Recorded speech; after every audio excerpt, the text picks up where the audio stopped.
My father opened a Chinese restaurant on the avenue up on 4318 University Way. At the present time, is part of the University Bookstore. And what was the name of the restaurant? The name of the restaurant was Lun Ting. In Chinese, it means Orchid Pavilion. Yes. And we served both Chinese and American food at that time. My grandfather came here in 1894, and then my dad came over in 1909, and he brought his family over in 1923, and of course I was born in 1925. Mm-hmm. And we live all our lives in Seattle. Our folks are from Guangdong, which is the southern part of China. Most of the immigrants that came over here were laborers or merchants. It so happened my dad was a merchant when he came over, so he was able to bring my mother and my sister over at the time. Well, he opened a little grocery store down in the International District first in 1928. And of course, during the time there, we had vegetables and stuff left over. He thought to have a restaurant would be a good way to use up some of that leftovers. And I think that's what started him.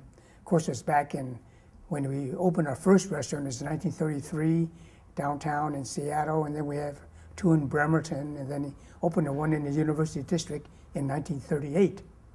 And that was our fourth restaurant at the time. I went to school down in the International District where in Bailey Gatzett School on 12th and Weller. And that school's enrollment was about, maybe 500 or 25 students. Well, 75% of the enrollment were Japanese, and the other, maybe 15% was Chinese, and the rest were non-Asians or a few Filipinos. And so it was quite a shock when they were evacuated, to internment camps. It's quite strange, but anyway, that was made it interesting for me. Prior to coming up to the University District, my whole world was more or less around the International District. I never left too far. If I did, it was a big trip, to go out of the area. But coming up to work in the University District, we used to do that. We live in Chinatown, so we had to take the streetcar up. And it's quite a ride, actually from downtown to up this way. But every time I cross the University Bridge, I feel that I'm in a different city. That's how different it was to me, anyway, as a kid. People sort of, there was a little discrimination. For example, one of my managers, they went to take a haircut. So he just sat down in the chair, and the barber just came up and said, "I'm sorry, but we don't cut Asian hair." So these are the few things that we face. But outside of that, people were very good to us. We made some wonderful friends, and the district was really the most open to minorities than any other district beside the International District itself. At the time in 1970, there were the students were demonstrating, and there were quite a bit of upheaval on the avenue. And I remember one day, we had a full house in the restaurant, people were dining, but it was an old-fashioned restaurant. We didn't have air conditioning. We had what we call a swamp cooler that sort of brings in fresh air into the room.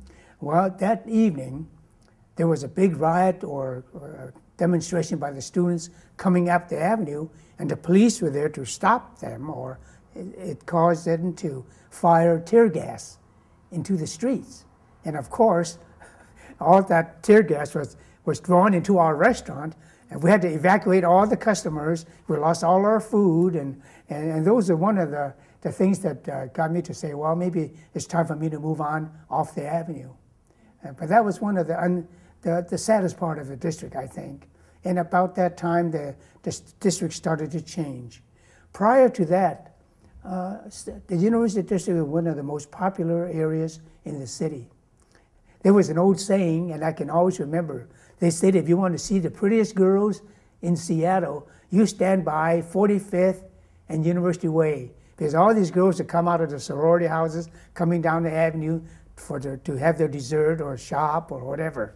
And it was quite a popular thing in those days. And I remember even during those evenings where young kids would be driving around and around and around in their cars, And most of the time it was just to watch a girl watching or whatever you call it in those days. But it's fun.